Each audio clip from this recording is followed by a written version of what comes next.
So the raw water lines provide raw water from the lake to the water treatment plant, and they were identified as the greatest risk equipment in the entire treatment plant in the facilities portion of the master plan.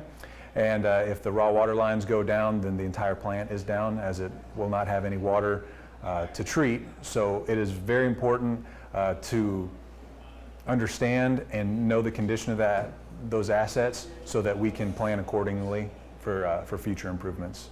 What are some of the characteristics that constitute that high risk classification?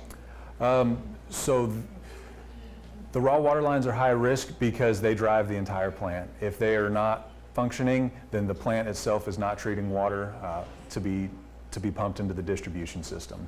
Okay.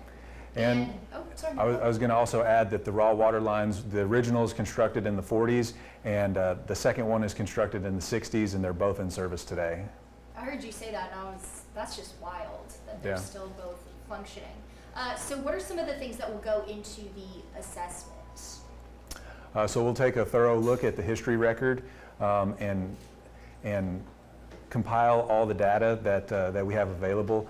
We're going to be using internal inspection devices that use acoustic technology, and then we're also going to be evaluating the exterior of the pipe in certain locations that are determined to be of interest.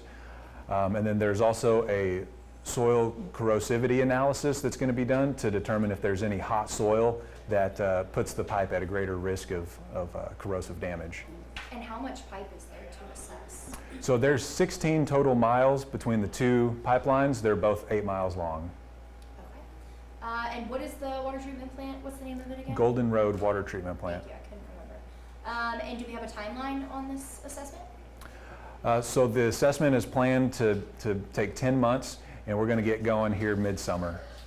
How long will this assessment last until there needs to be another one? So our master plan, we redo the master plans every 5 years. Mm-hmm. So we plan on revisiting our master plan every 5 years. With regards to the raw water line and that construction, is there any sort of disruption to? We're not expecting a lot because those raw water lines are located under easements, and much of it is out in like farmland. Once we get past UT, coming into Golden Road, there could be some disruption, but it's really not expected because it's not construction yet, it's inspection. So most of our access chambers will be able to locate, or when we're doing excavation, in areas that are easier to get to. And is it possible that construction could follow the assessment, or would that have to be a totally differently addressed project? That would be a different project. Okay. After this. We would have to make a determination of what we were going to do, when we were going to do it, how we would fund it, all of that.